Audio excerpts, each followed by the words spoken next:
Welcome to the Empty World podcast. I'm Gabriel Bonamy, and today I have the pleasure of sitting down with Gaya Harrington. Gaya Harrington is an internationally known sustainability researcher and well-being economist living in Seattle. A published author, regular guest lecturer, keynote and TED speaker, Gaya has been shaping conversations at local and global levels with her message that true sustainability will not be achieved without transforming our economic system away from an obsession with perpetual growth to one that centers around societal and ecological well-being.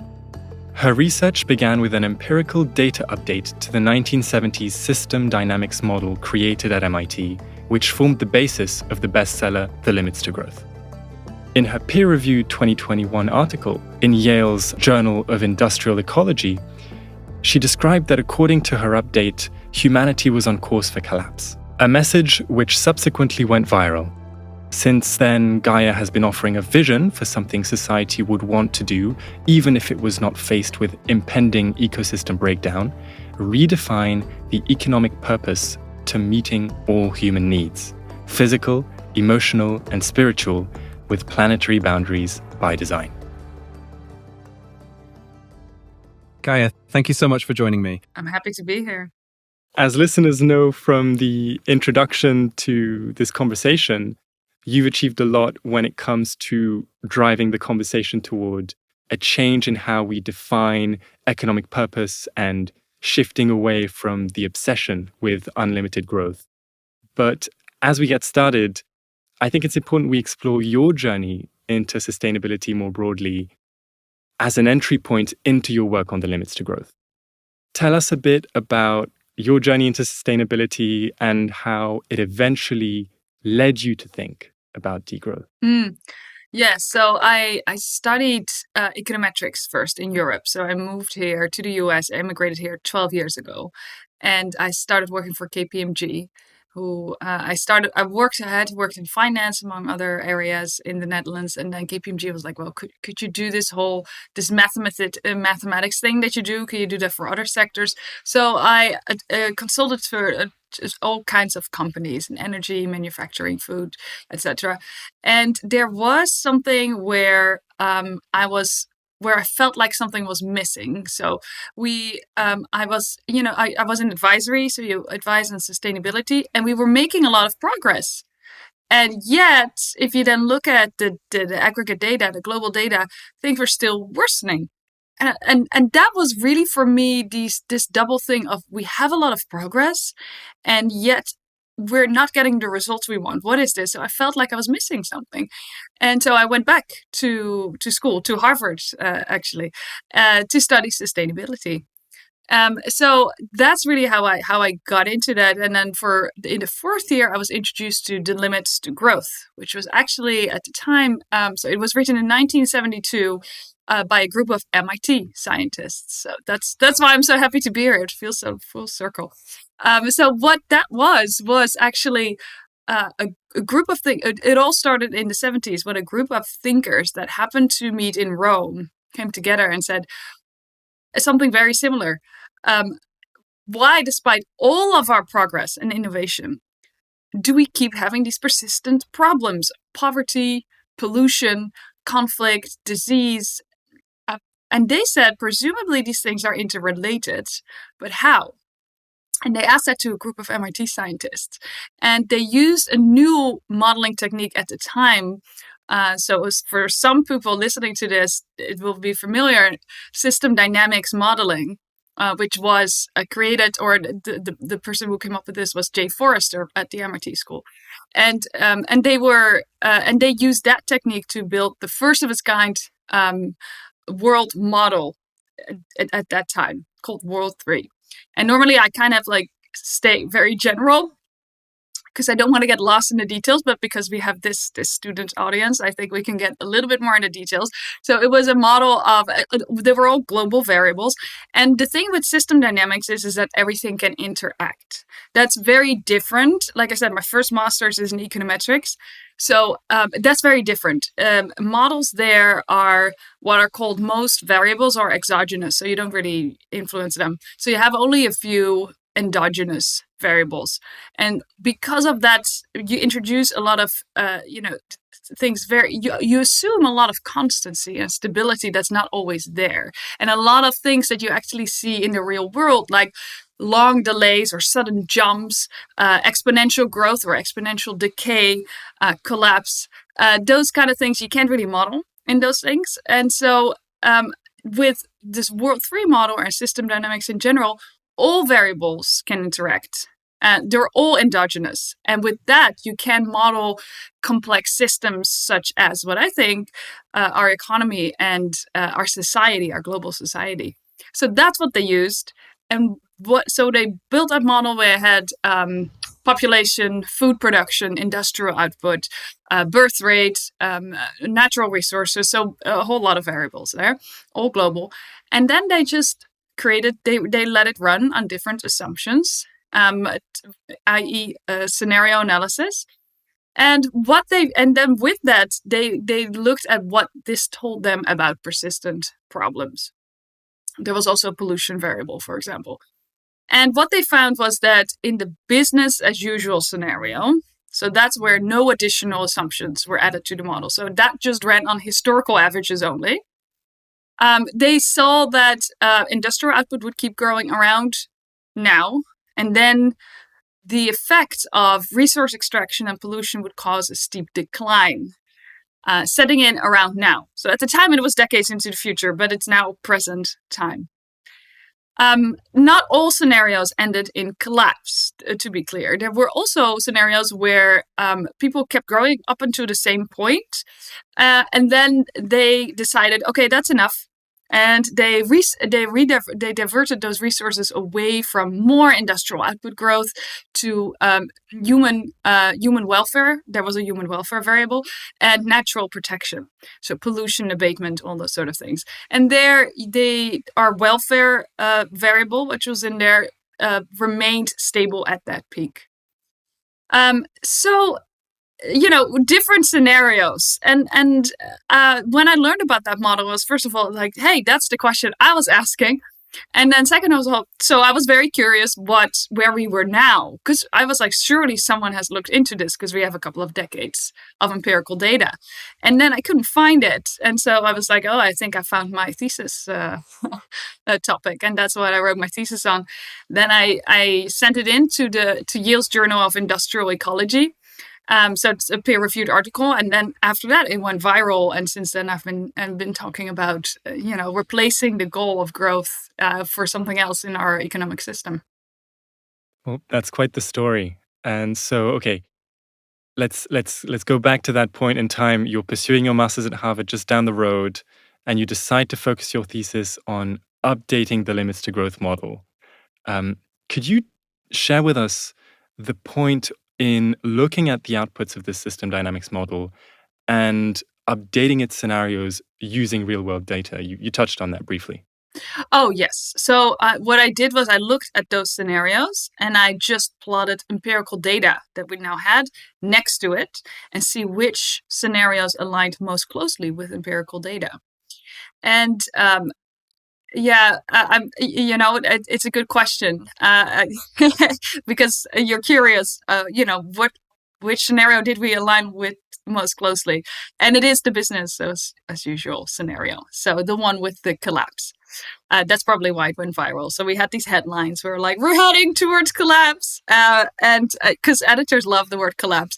And I want to be clear about this. Collapse does not mean the end of civilization. It doesn't mean ashes falling from the sky. It's definitely undesirable. It's a lot of destruction and suffering. But it's not, we've had collapses before throughout human history. This is the first one that will be global. But it's not the end of civilization. There's actually some fairly recent anthropological research that suggests it's actually sometimes if you make sure that provision in systems, low tech, stay intact, you see that the bottom 50% actually is better off if you look at bone structure and that kind of thing.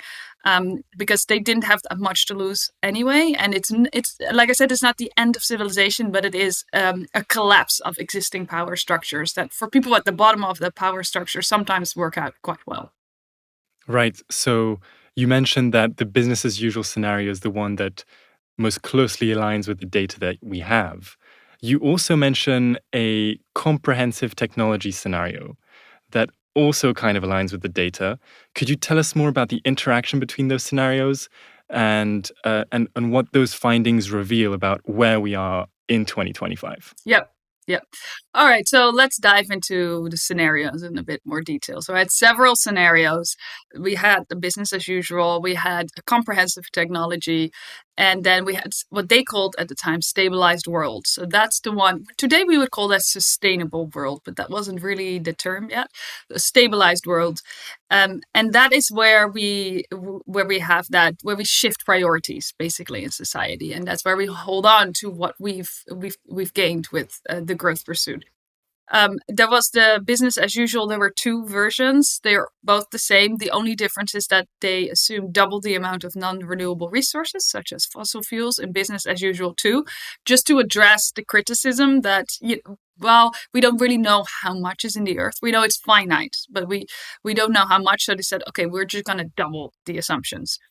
And then we had comprehensive technology, which assumes unprecedentedly high innovation rates. So that's really, you could call the techno-optimist scenario. And because of those unprecedentedly high innovation rates, we do avoid the worst of the collapse, but we still have some declines. And so you mentioned a critical distinction between those scenarios. One is just doubling the amount of resources we have, non-renewable resources. The other is, as you were saying, techno-optimism. I'm in MIT, the temple of techno-optimism. What does the limits to growth scenarios tell us about technology's actual role versus its promised role? What we hear about in the news, what we hear about in the corridors of MIT's innovation labs, and what it can actually deliver. So this is why I try to stay away from this discussion, but I will answer you because we're at MIT, so I get it. But the thing is that I've heard this sometimes I've heard it a lot actually, where people are like, okay, so we're close enough. So we're also close to comprehensive technology, because that's what I found. We're equally close to business as usual and comprehensive technology right now, because they haven't diverged much yet. They're about to diverge a lot more. And we're farthest away from stabilized worlds. That doesn't mean we can't still realign ourselves, but we're not on that trajectory. So we would have to consciously put the data points in a different direction than where we're currently heading, which is possible, but we have to decide to do that. And that also brings me to what technology is, which is a tool. So it will serve what the overall goal of the overall system is. So as long as it's growth, it will not save us. And that's why I'm loath to go into this, maybe we can bet that we're in comprehensive technology and it's not like a total collapse. It's just a couple of declines. And the people who say that are typically the ones that assume that they will not bear the brunt of the declines. And so they're like, this sounds acceptable. And the reason I don't like going into that is because we don't know. So it's a huge bet, and I don't see why we would want to make it. But nobody knows the future for sure. So you can't go back and forth about, how fusion energy is just around the corner any day now, and we're gonna have these self-driving cars, we promise. And then, as if that is a solution, but okay. And then, we basically don't have to change anything, and we can go back and forth about possible future scenarios until we've run completely out of time. And the thing is, it's not even worth betting on it. Because and I say that in my TED Talk, for example, so I don't want to self-plagiarize, but I mean, that is as good as I can put it, at least. It's like, why would we invent robot pollinators when we can also just redesign our agricultural systems where we don't have insecticide?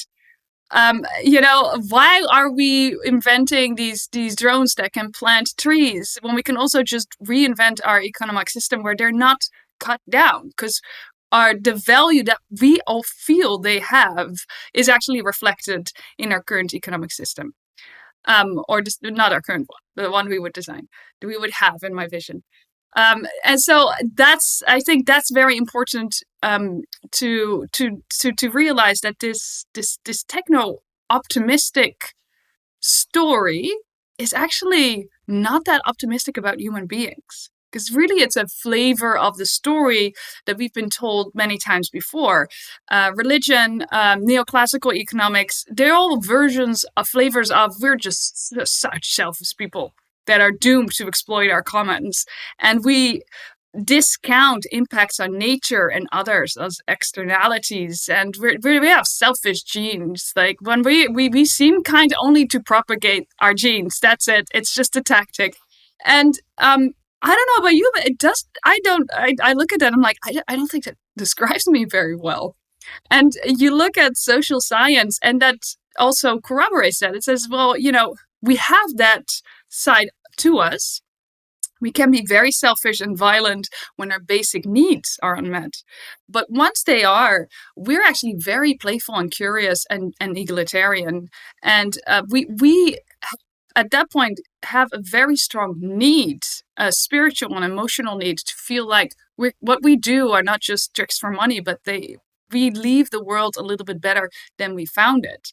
And I think that's a different story about humanity. And if that's more accurate in who we are, then such an economic system is totally possible, and we're not doomed to exploit our commons. And it's something that actually would make us happier. Even the people who are quite financially well off today would still be happier, even in that scenario.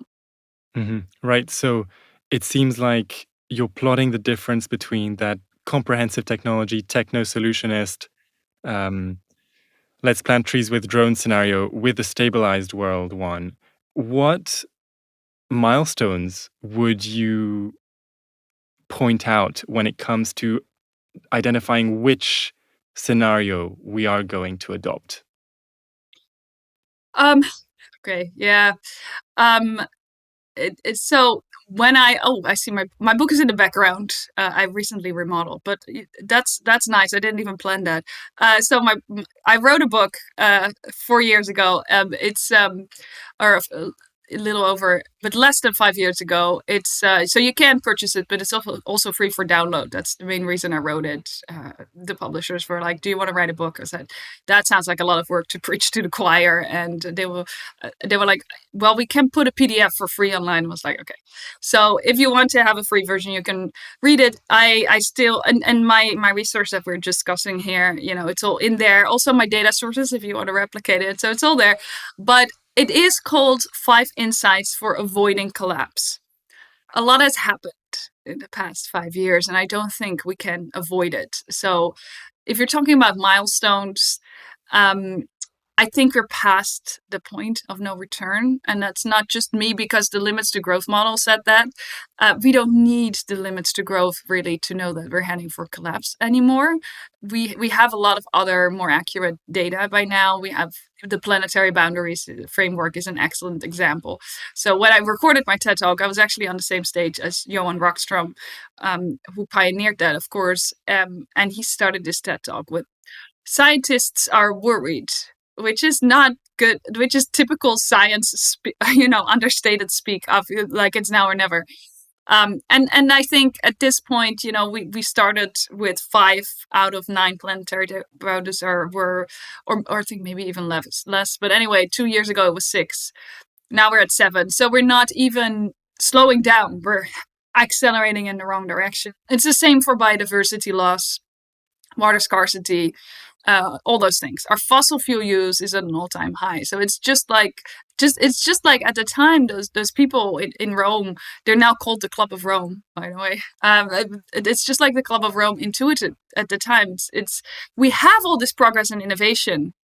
We have all the renewable energy. We can technology. We have that, and we install enormous amounts of capacities all the time. And it's been at a global scale wholly added on top of it. we have also never burned more fossil fuels than this year. Even our coal use is at an all-time high. That's why our global environmental footprint hasn't gone down, and even our carbon footprint, despite a lot of efficiency improvements, is still at an all-time high. So, without changing this current economic system with the focus on growth, we're never gonna get within planetary boundaries. I think that's pretty clear. In ecological footprint is another one. We've been above Earth's carrying capacity as a society since the 70s. So those signs are very clear. And then, of course, you have the social repercussions that I think you're also we've seen that for a while, but now it's really starting to become quite obvious. And so, I think we're already in the collapse. This is that point of where we've reached the top, and we still have most of what we had, but we're already on the way down. So the question is not anymore how do we avoid it? It's how do we make it as just as possible? How do we make it? My question is more now about collapse resilience, which ultimately is very similar to my message 4 years ago, because it's the same. How do we design a system that works better, that makes sure that that their basic needs are still met even in a collapse? How do we rebuild a better system once it becomes obvious that the old one was never going to work? Those are very similar questions, and it always comes back to redesigning our economy around meeting human needs within planetary boundaries. And that you can still have growth. It's not anti-growth, but it has to serve human and ecological well-being. Right. So I guess let's jump into collapse resilience, because I think this is what this conversation needs. We've painted a pretty grim picture. Let's turn towards alternatives, whether it's collapse resilience or a well-being economy framework. We've touched on this in previous episodes of the podcast, but I'd like to hear your thoughts on how it fundamentally differs from green growth and sustainable development, which seem to dominate the public discourse. And I'd really be interested in hearing how you conceptualize these different topics.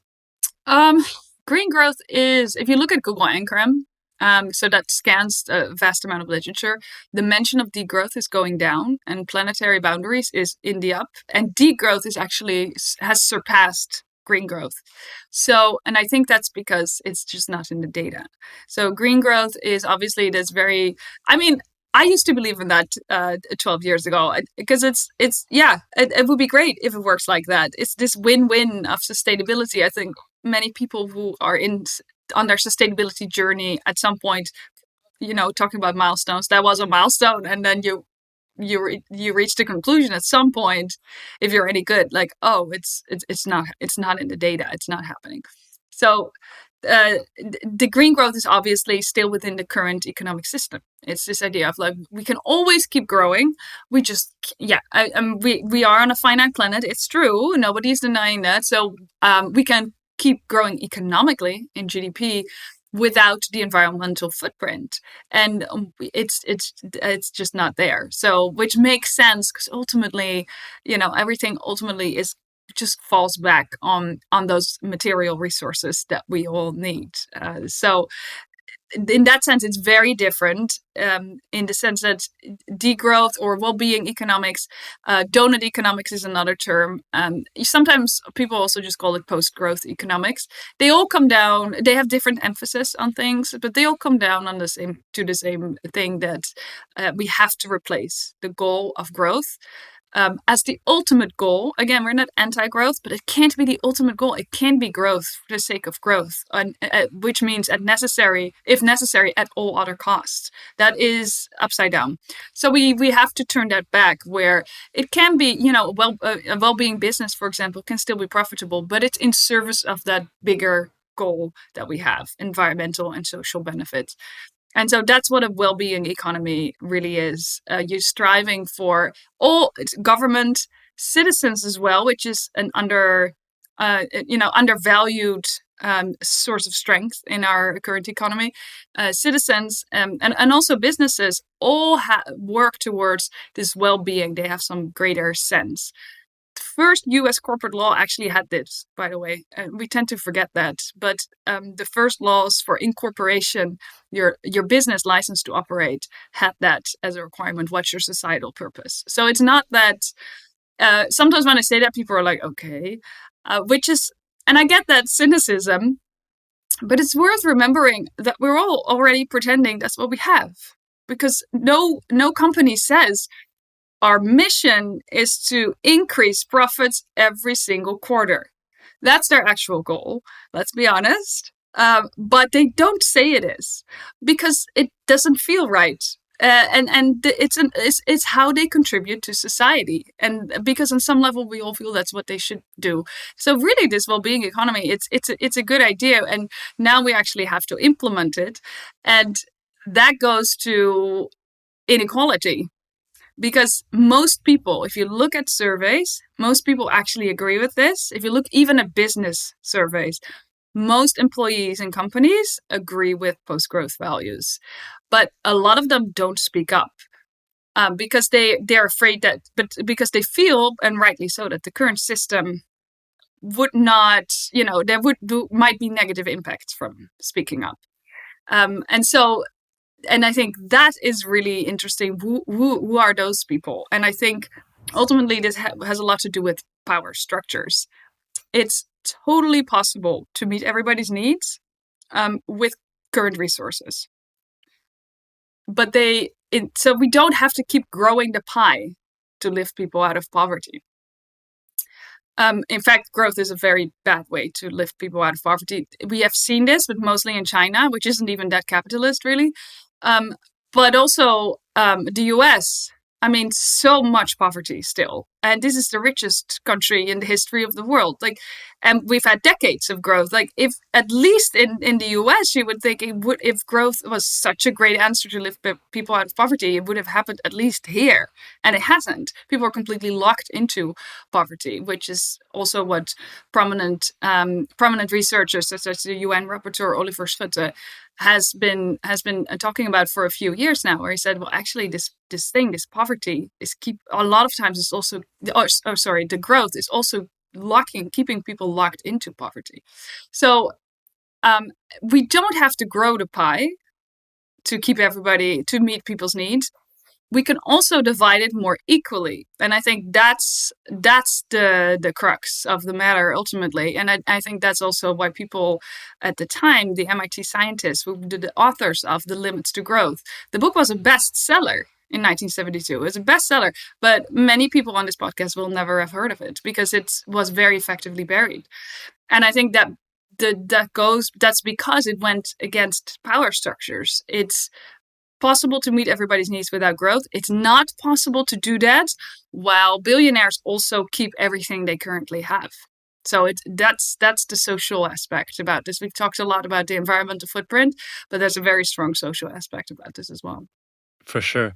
I really like how you've tied all these topics together. I think one of the main issues with well-being economy or post-growth economy is, at least in my conversations here at MIT, is when people hear that, there's a temptation to laugh it off as this hippie, unserious idea. And perhaps that's a psychological response to how a well-being economy forces us to rethink almost everything that we've been taught about value, about progress, about needs, the nature of work, purpose. I've heard you make the connection between never having enough and never being enough.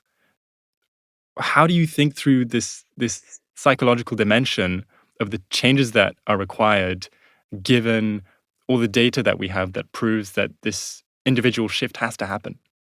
Yeah.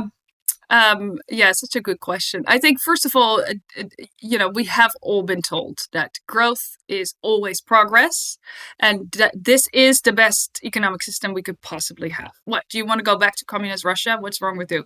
And it just shows how barren this discussion is. It's like, okay, I think there's something in between there.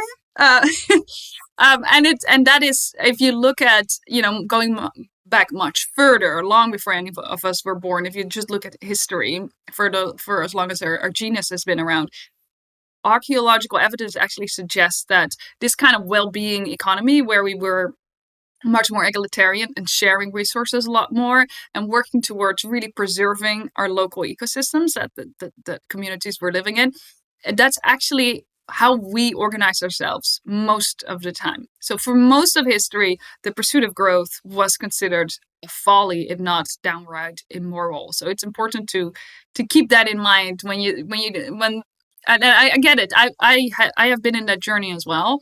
I grew up in the Netherlands, which actually invented capitalism. So I understand it. Also, I grew up, with a father a grandfather on the paternal side who had been in the Nazi camps. And so, as soon as you said anything about social safety net, he said, if it weren't for those filthy capitalists, you would all be speaking German right now, which is a really good way to shut somebody up. So I get it. I get that this is what we've been told from a very early age on. Sometimes it's worth thinking to yourself, wondering who benefits from this story. That can be really empowering. And I think the people who benefit right now are people who are just very reluctant to share anything, even if they already have enough. And what I would like to suggest people ponder on, because you made an excellent point. I've said that indeed. I've said it before. We're like in an economy where you can never have enough, because that's what we're being told, right? You should always have more and more. It's easy to feel like you never are enough. And I think that's a key thing I think that's what we all feel. We're constantly being told that we're not good enough. In fact, this economy needs that, because there's only so much material stuff we need to satisfy real needs, and because needs are universal. Wants are a whole different thing. They can go on endlessly. Needs are universal. The social science is quite clear about that. They can be satisfied. So there's an optimum. We all know this. Not enough food is definitely bad. And then there's an optimum. And after that, it gets worse again. So this is for everything. It's for all our needs. That's the case. And so this is great news if you want to stay within planetary boundaries. We can identify needs because they're universal, which means we can design policies for them. And then we can satisfy them, which means we don't need an endless amount of resources. But it's bad news in a growthist economy, because if your needs are satisfied, how are you going to buy more stuff? So that's what most of marketing is these days. It's tying a product to some unmet need that you have for safety or connection, and then it's a pseudo satisfier. It never really satisfies you, and so so this economy is even for the more privileged ones, because it's very clear how it's not working, I think, for the poor who can't even buy the material stuff they need for their basic need of nutritious food, safety, that sort of thing. Most Americans don't sleep enough because they have to work so much just to pay rent, etc. So that's very clear, I think, for poor people, how this is not working. We're not even talking about inequalities between countries, the enormous amount of extraction from the global north, from the global south to the global north, so by the global north. So we're not even going into that, the whole colonialism and all that stuff that was part and parcel of capitalism. We did that. Europeans did that. Oh, you're from France, right? So yeah, Yes, yeah, unfortunately. we have that common legacy we carry with us. And of course, this is still going on to this very day, and US very much included in the extraction. So we're not even going into that. Even just in America, it's very clear how it's not working for the lower class here. But I think it's very important to stress what even the more financially secure people can win, because we would have less stuff in a well-being economy. I think we should be clear about it. We would have less stuff. But we would have much more of what we really need, which is all these various forms of connection. So a sense of community, a sense of purpose, that what you do actually contributes to the well-being of others. And I think quite importantly, peace of mind that this prosperity that we have can last. It's very hard to enjoy what you still do have today if you're not sure if it's going to last. And I do feel that's a sentiment quite widely shared. At least, listen, we are in our bubbles, but if I talk to people, I don't know anybody who's currently happy in their job. People here are students. I do not envy the younger generation. I think there's a lot of eco anxiety. There's a lot of, but also like looking for a job right now as a freshly graduated student I hear is pretty brutal. But I hear it everywhere. I also hear people I live in Seattle, so a lot of tech executives, even they're fired because we have these mass layoffs here, Amazon, Google, Microsoft. But even if not, they're in constant anxiety that they could be fired. Government, nonprofits, of course, very much the same. Academia is having Harvard's being sued, funding is being pulled. So I think the breaking of the system is weighing on all of us, and that's why I said yes immediately when you emailed, because I think it's so important to connect together, to break together. Definitely. And as we try to inspire a bit more hope into what young people or anyone can really look forwards to in the wider context of a well-being economy, could you give us a bit of a sense of what a concrete vision for progress in a post-growth world would look like? You mentioned the relational aspects, regaining a sense of purpose and connection. What else can you tell us to make us dream about that well-being economy? Yeah, I think one of the visions, the part of the vision that I have is, first and foremost, our needs would be met by default. That's what a well-being economy is centered around. And then the purpose of all of us is mostly innovating towards doing that with the least material and environmental impact, preferably with a positive one, right? That's you see that a lot with regenerative finance, regenerative agriculture, bioregionalism in general. You see that giving back more than we take. And I think, again, this goes back to this notion of the new narrative, which I think is today still best preserved in indigenous communities. The techno-optimist story, that's basically, its best version is still we're the apex predator. And so we have we can control the world, which I think is clearly not true. But also it's like it's our right to do that. And this nonsense things of alpha. The guy who came up with that was later like, oh, that's nonsense, and we still went with it. But it really, what it is more, I think, is human beings are a keystone species. So people who've studied some ecology or just anything in sustainability and environment, keystone species it's called the trophic cascade. Yellowstone wolves are a prime example of that.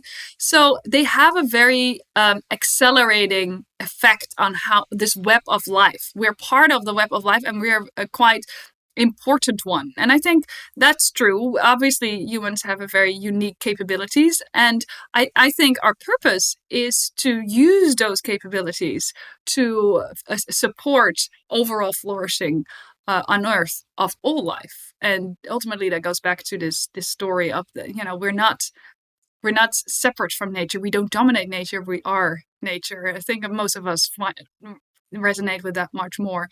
But more concretely, because I know this is the narrative and it's a bit abstract, but ultimately that is where systems change starts, where you change the story and then you build it out in the systems. So if you operate from that narrative, I actually do this quite regularly, where I look at something and I'm like, would this still exist? And the funny thing is, I've come to realize that I think most things would still exist, but they would just work very differently. So the only thing I'm not sure of is marketing. I really don't I think that's a completely superfluous sector. But even sales, for example, I think sales could still exist. I think we have people who are very social and like meeting new people, but instead of trying to sell you things, they would talk to you like, hey, what are your real needs? Oh, do you know about this? And then that's what I think salespeople would then be. Accountants, same thing. Instead of all these different measures for finance, we would have measures for well-being. I have that sometimes. Like, isn't well-being hard to measure? Yeah, the economy is also hard to measure. Have you seen? Do you know how many accountants there are? So you would have different metrics, and accountants would have a role in that. So, but what we would have is obviously we would focus on food and energy. I think those are the primary things that for real basic needs.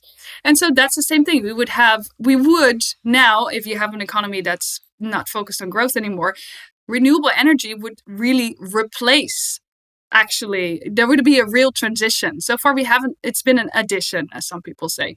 Some even say it's a multiplication, because a lot of these times the energy sources are not competing, they're actually synergistic. But either way, it's very clear that at a global level, renewable energy has not replaced fossil fuels. So we would do that in a system, but not just that, we would communally own those energy assets. So community solar would be a thing where, so we have people giving back people some ownership of ultimately the means of production. That doesn't mean we're going to go back to Russia, but it would be where we have the ownership is more equally divided than what it is now, because that way people are not just consumers anymore. They don't just buy the energy, they own it, and with that, you also get a sense back of your future planning. So we would have this distributed energy generated, obviously, from the open-handed sun.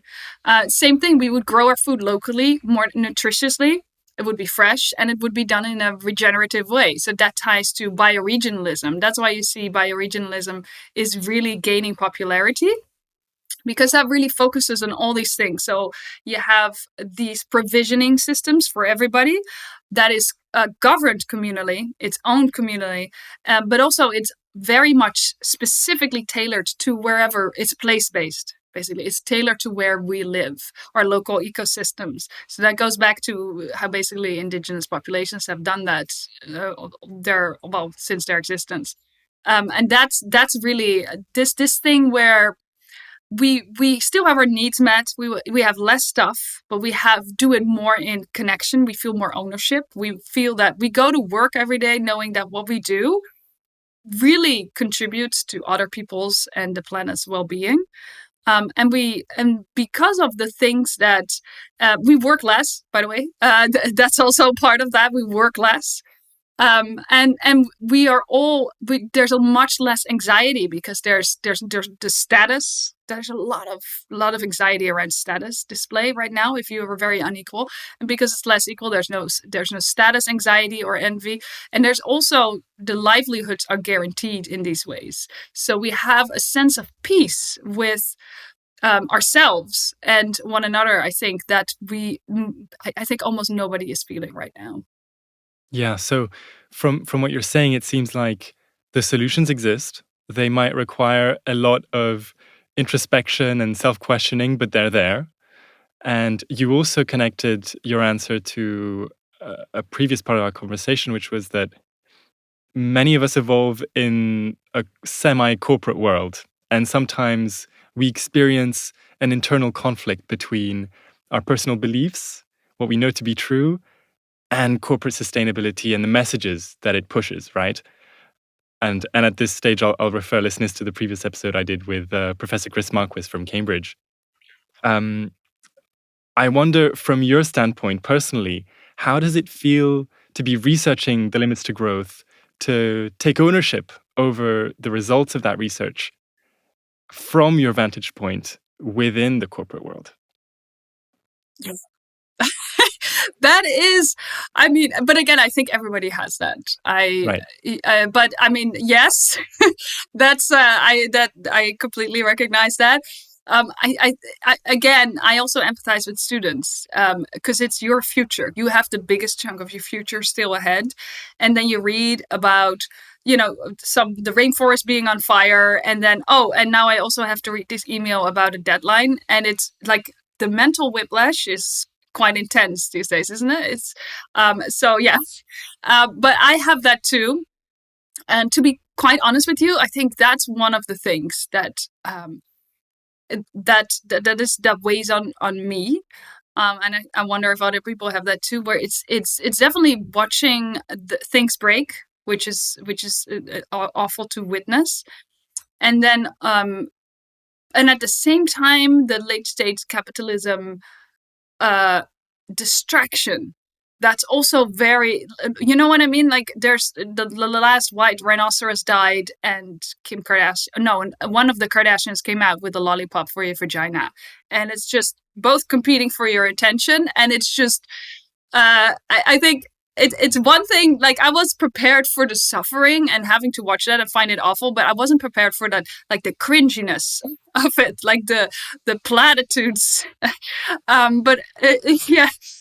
So I mean, and that's I think what you have in the corporate sector as well, and I know a lot of chief sustainability officers are suffering with that as well, where it is what I started with, right? So there is this progress, and they're only allowed to talk about that progress and not how much all the other stuff that is not so good. And I think that's I would say if I can give some advice, so there is actually some advice at the end of my book as well on that, and it's called Getting Comfortable with Uncomfortability. So here's the thing. If you want to work in systems change, you have to be part of the system. And I think this is one of the things that environmentalists sometimes got wrong, when they just, they didn't want to be part of the system, understandably so. I get that. But you're not making any impact just being like low tech on your somewhere in the woods in your hut, generating your own energy. And in and of itself, that's a very privileged position to be in. So you have to be part of the system to change it. And that will be inherently uncomfortable because you're not sharing its narrative fully. Because if you do, you will just maintain it. So you can't be comfortable, basically. And you have to just accept that. I think that's part of being alive, truly alive in this time. And it's a privilege to be that, because a lot of people are just surviving and they can't have that mental space.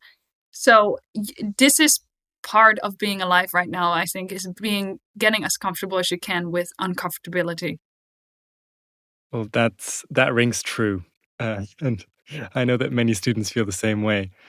I'm aware that we're perhaps coming towards the end of our allotted time, but I think I'd like to push you a little bit on that evolving path of yours, and ask you maybe generally, personally, how you're feeling about where you are and what drives your curiosity and commitment in this moment where we have to be uncomfortable. We have to be comfortable with how uncomfortable the world is.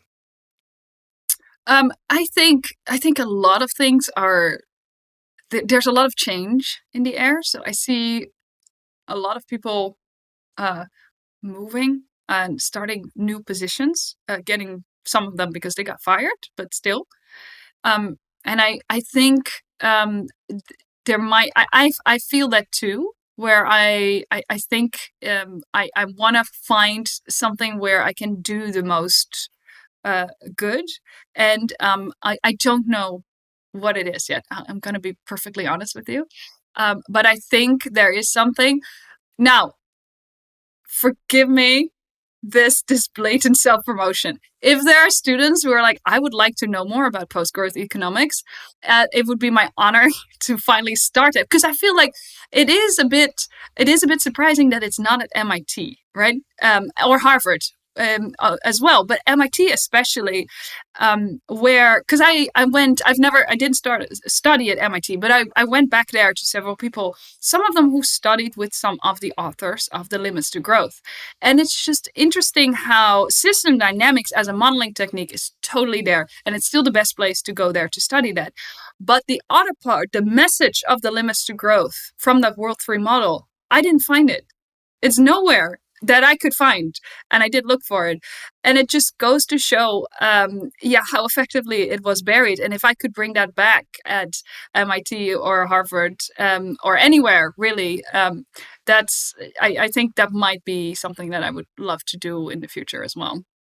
Well, I'm sure there'd be a very large group of people that would be happy to support you in that venture.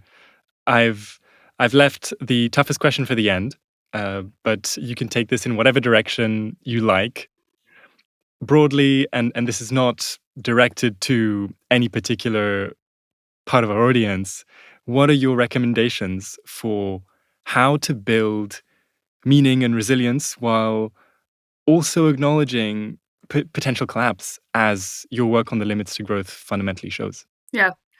So, yeah. I think that is the question. So you have to ask that question. So I want to, if people are interested in yet another book, or there are probably also podcasts see that. So there's this Cambridge scholar, Luke Kemp, who came out very recently, I think last month or a month or two ago, about a book. It's called Goliath's Curse. So he studied history about past collapses. And I referenced his research earlier, and he found that from that you actually get a different picture than what you sometimes see if you just study historic text. Why is that? Because most of the times those were written by scribes, paid for by kings. So the very people like that just are violent and hoard resources. So they have the most to lose in a collapse. And so what Luke Kemp describes is, well, actually what you see is that a lot of times these scribes were also complaining about just reversal of existing order. So there were definitely, I don't want to minimize the suffering and destruction that comes with collapse. But there was a lot of complaining about, oh God, wives are talking back to their husbands again. And, and these peasants that used to just like toil on the lands, they now communally own it and they take care of it. Like there's no concentrated power and on ownership anymore. And so those are not typically things that we associate with collapse, but you see that actually a lot in archaeological evidence. So like I said, if you look at bone structure, the density, how tall people grew, it doesn't always look like there were complete famines and everything. Sometimes their body heights actually increased over time after the collapse. So that's why the subtitle of the book is Collapse for the 99%. So I just want to emphasize that first, that collapse sounds awful, and it is in many ways, but it also opens up space to redesign better communities, and we have done that in the past as a human species. So in that sense, there's also a lot of potential for new and better beginnings. And if you want to be part of that, then my advice to you would be, sorry for saying this, but it is very important. You start with yourself. So you change that inner narrative of what you've been told, which is your selfish maximizer, the story of separation, basically. And you heal from that, and that's an ongoing journey, but towards where you're more aligned with the story of interdependence. We all are part of nature, and once our basic needs are met, we rejoice in contributing to this web of life that we feel part of. So you have to start there. Otherwise, what you see, and we've seen this a lot in the past, is if you don't first change your inner narrative, you're ultimately just going to apply fixes to a broken system instead of replacing it. So once you've started that journey, you have to start there, but you can't stay there, of course. So you do have to then build out the new story in the system. And there's always, as long as you're part of the system, you can always have influence in there. It doesn't matter that you're just an intern or whatever. Let me tell you, people at the C-suite are very dictated by the system. So this idea that it's not going to necessarily come from them. So you always have influence. Find your influence and connect with other people. That's the key thing. By yourself, there's practically nothing you can do. You can recycle, which obviously will not change the system. So you should recycle, by the way. But, to change the system, you have to work together. And the majority of people want this. And we don't even need the majority of people. So that's the last thing. We talked about climate breakdown, climate tipping points. So again, people at MIT that know this stuff, the system stuff, know this. The tipping points after that, the system is permanently changed. We definitely have tipping points in the Earth system, and we're on top of it right now. There are also social tipping points. That's how societies change. Entire values and systems change, and sometimes quite rapidly, always more quickly than we expect. So. And that only happens when this new narrative of that people think that the society of how the world really works, it reaches about 20 to 25%. So not the majority. We don't need the majority. So connect with other people and work with just 2 or 3. MIT Professor Otto Scharmer does this, and he has his Theory U think tank at MIT, and as he says it, you don't. 2, 3 people is enough. 4 or 5 people, you can move mountains. That's really all you need. It doesn't need to be a large group. Just a couple of people. Find your place in the system and work that out. This happens at the beginning of the system's change very disjointly, and over time people form connections until that critical mass is reached, and then the process becomes self-reinforcing. So if that happens, it will have been because people like you and I have connected, and we talk to other people that were at MIT and Harvard, which I'm sure are many. So I just want to say to everybody, thank you for listening to me. I think that's a great way to close the conversation. I really appreciate it. Before we go, is there any place that you'd like to point our listeners towards so they can follow what you're doing, exciting projects that you have going on? Oh, yes. If you want to download my book, it's just Gaya Harrington, 5 Insights for Avoiding Global Collapse.